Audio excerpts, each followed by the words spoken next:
Monique, welcome back to another video. If you are one of my original OGs, wagwan, and if you are one of my new subscribers, then welcome. So today in this video I'm going to be speaking about my struggles with sex and what it's about, my journey and how I view it and stuff like that. So these are just my personal experiences, my opinion. Don't take it as gospel. I'm just speaking my truth and my journey. So if this is something that you are interested in, do keep watching. Do subscribe to my channel so when I post a video it comes straight to your phone. If this is something that's not really for you, check out my previous videos, my travel vlogs, beauty and lifestyle, and I'll check you on my next video. This topic cringed me for years to do. God has literally been speaking to me for so long in doing something along these lines, because a lot of people out there are selling sex. They're selling a dream. They're selling a persona of you can get sex from anyone. It's not really sacred. Netflix and chill. Yeah, we're just chilling. And it's like, are you really chilling, or are you just putting yourself in a complicated situation where if you know you're not supposed to do it, when you finish or when you do it, you're gonna end up feeling guilty? Like, I've been in this position countless of times throughout the years. I'm gonna be coming from a biblical perspective, as I obviously take my Christian walk quite seriously now, and I've also been celibate for 7 months. So I'm quite proud of myself, because I felt like last year I was at a stage where I couldn't live without sex. Like, I had to do it. It had to be done. And it's like, no, it's a sacred thing. Not any and anyone can do it. Obviously, in regards to the biblical perspective of having sex, you shouldn't be having sex before marriage anyway. But that's a different sermon. That's a different word. But I obviously have to put it in there because as a Christian, I cannot dismiss the fact that you should not be having sexual encounters with anyone unless they are your spouse, whereas you are married. And a lot of people may disagree, and that's fine, but I'm just coming on a faith side of things. And yeah, so it kind of started off when I was 16. So I was in school, living my life, all of that good stuff. And then, you know, when you're in school, you kind of have your crushes and stuff like that. And you're like, oh my gosh, I like this guy. He's so cute. Da, da, da. When you hit your teenage years, you start having feelings and your hormones start playing up. And for me, I didn't even know what was going on because my mum and dad didn't really tell me much about my hormones and stuff. They just told me that, I'm going to come on my period and, I'm going to be having feelings for guys. But, Jamaican parents, they're very old-fashioned and old tradition, so they're not going to really sit you down and tell you the nitty-gritty. They're just like, no boys, no sex, no babies. And those are the 3 things that's been embedded in me for so long, hence why I'm 28 years old and I haven't got a child yet, because my parents has instilled in me that you need to make sure you find somewhere to lay your head. Make sure you are secure, finish school, get yourself into a good position, make sure I'm financially stable before all of these things can happen. And a lot of people's journeys are not like that, whereas people may be on their journey to bettering themselves and they meet someone, have sex and end up having a baby. A lot of people may want to wait until they get married to have children, whereas they have children before they get married. People plan a lot of things, and what I've realised is that sometimes life is not always going to go according to plan. And what I've realised also with myself in this journey, because I'm on a journey, I'm on a progressing self-developing journey, however that looks like, that's what I'm on. And it's not perfect. I slip, I fall, I make mistakes. I'm not perfect whatsoever. And what I've learned is that the things I want for my life, God's already planned out my life, and it may not be in line with what God wants for me. That's a tough pill to swallow, because you want what you want and nothing or no one is going to get in the way of what you want. You're going to grind and graft and do what you need to do for you. But at the end of the day, whenever you feel like your life isn't taking that right turn, sometimes it's good to just give God a chance. And I know I always say this, and sometimes I'm not really taking my own advice, but as I said before, I'm kind of on my journey where I'm learning to trust God a little bit more, and it's not it's not easy. It is very difficult. I don't know how people that's been, in the faith for so many years do it, and that there's some of them saying like my mum, she's been a Christian for over 15 years, and she's like, you know what, Rochelle, it's not easy, I do fall, but the most important thing is that you have to get back up.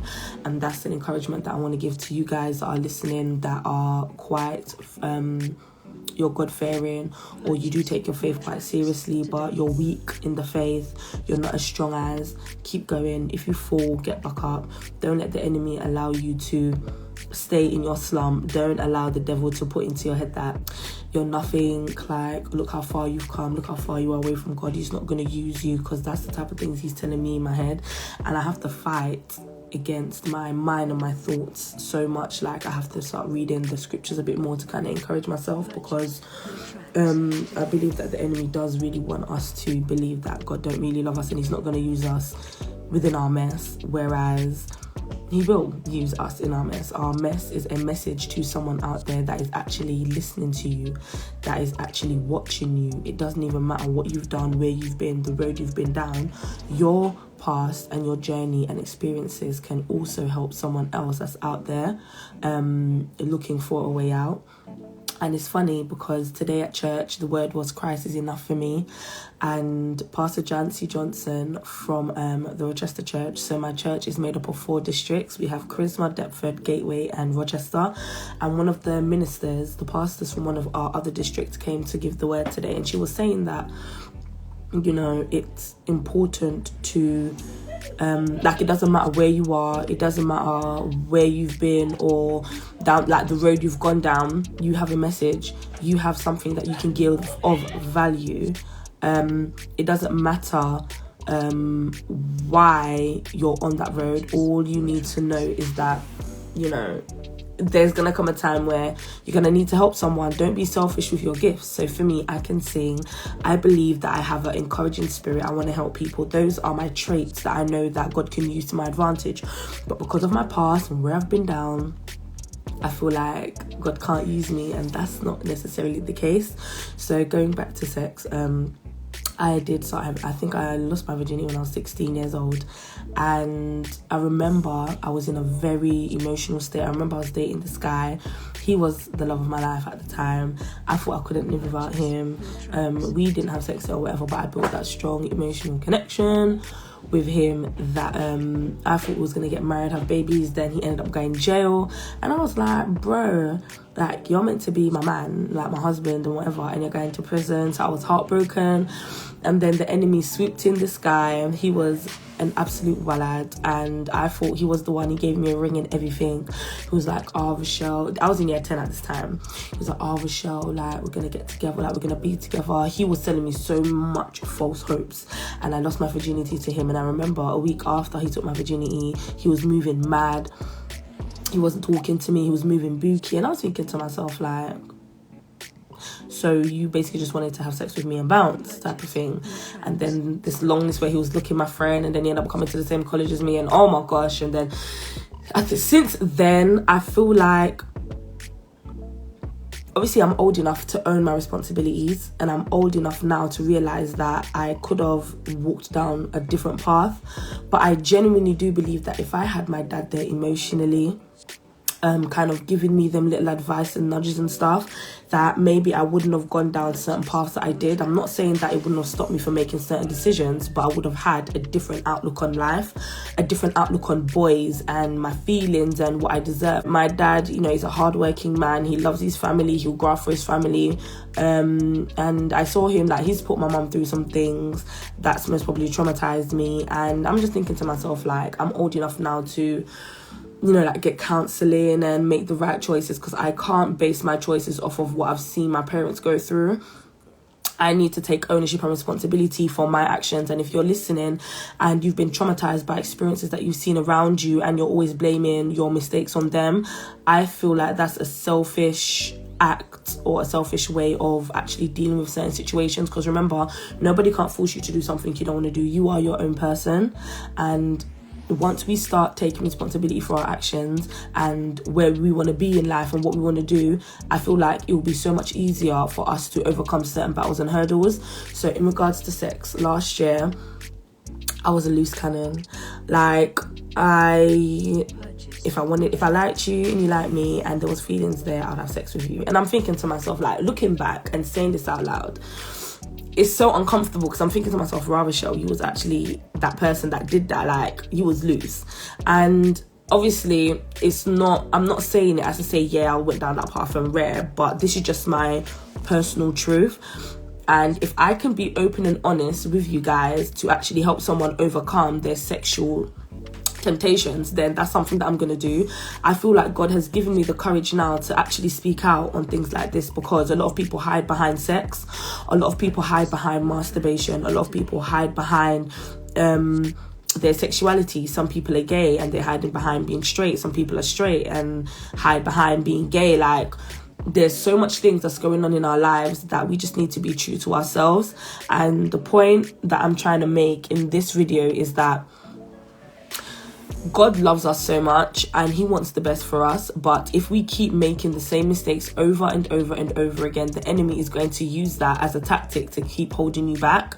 And for me, sex was always my weak points, because I'm a loving person. I have so much love to give. My love language is physical touch, so the enemy would use that to kind of distract me and keep me away from what God really wants me to do. And I thank God so much for allowing him to give me the confidence to be so open with you guys, because not a lot of people would sit in front of the camera and say, you know what, I struggle with sex and I struggle with masturbation, because these are some things that I actually do struggle with. And I'm proud of myself, because in March I threw away my vibrator. So because I was in a long distance relationship, I believed in staying faithful to my ex. So instead of me having sex, I would obviously like use my toys and whatever to bring me temporary satisfaction, whereas it was only a temporary satisfaction. Afterwards, I felt guilty, I felt sad. I wanted my boyfriend at the time to be here and he wasn't, and it just made me more depressed. And I'm thinking to myself, people use masturbation as a cover up to satisfying yourself, but you could be married in the perfect marriage with the perfect boy, with the perfect girl. You could have the perfect car, perfect house, perfect job, but you will still be missing something. You will still be craving something and you don't know what it is. You can't put your hand to it. Your partner's not giving you satisfaction that you deserve.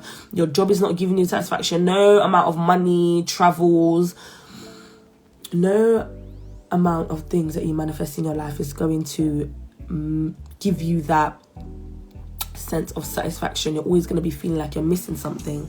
And I can truly say that if you're in that situation, I believe the only thing you're missing is God.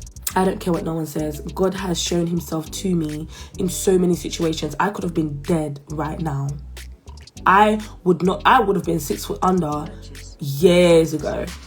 Like, I nearly got shot in my face and God literally spoke to me and told me to duck, and if I didn't duck, I would have been dead. Do you know how much sexual transmitted disease that I caught from one person when I was trying to be faithful years ago? And he kept giving me chlamydia, and I'm just thinking to myself, like, I'm trying to be faithful to you and you keep doing this to me. Like, why'd you keep doing this to me? And God's just been speaking to me, speaking to my heart, speaking to my spirit, and saying, Rochelle, like, no amount of guys that you come in contact with is going to give you the love that I have for you. And even though I know God has my husband for me, so if you're watching, hubby, I'm praying for you and you need to come to me, because like, times are hard.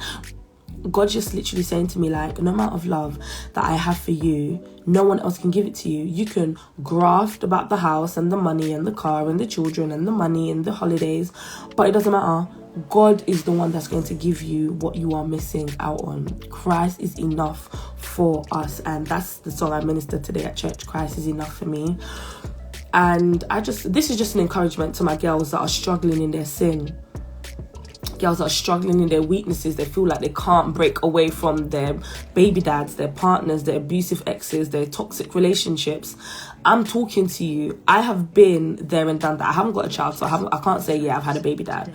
But I've been in toxic situations and relationships where it's damaged me from the inside out, and it has crushed me to the core emotionally. But I can say God has worked on me internally bit by bit, and I'm not perfect. I'm still going through my stuff.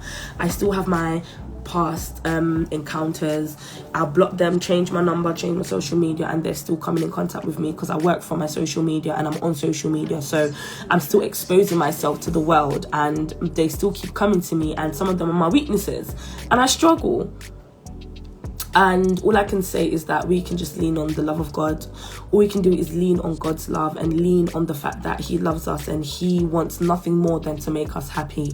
He doesn't want us to perish in our sin. Like, God wants us to just be free to love and to be happy, and he wants to give us the desires of our hearts, but it's through him that our desires are going to flourish. It's not by our own strength. So my encouragement to you is, if you're struggling with sex and masturbation, toxic relationships, low self-esteem, you know, you crave attention, like, all I can say is just to renew your mind every single day.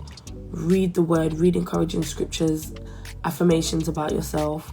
Set out little short-term goals to overcome your long-term goals. So for example, for me, in order for me to stop masturbating, I had to throw in my vibrator. That was so hard for me to do because I've been masturbating for years, and the fact that I threw it away, it was like I was one step closer to my breakthrough. Of course, there's times where I want to feel myself, or I want a guy to like love me, but I know that all of that is going to be for my husband. So I just have to be patient and disciplined enough to prepare for that, because what God has for me, I'm not prepared for it yet. And I can openly say that, Lord, I am willing to work on myself and wait for you. Wait for what you have for me so that I can flourish in what you have for me, because I know that what God has for me is great. It's going to be lovely. It's going to be beautiful. I'm going to share it with you all. And we just need to be open enough to just wait and be patient. So if you have come to the ending of this video, thank you so much for watching and listening. I will put my links in the description box down below if you want to follow me on my social media.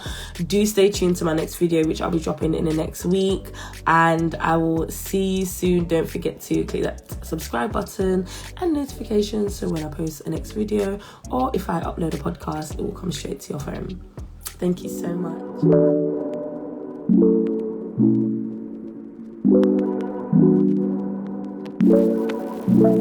Music.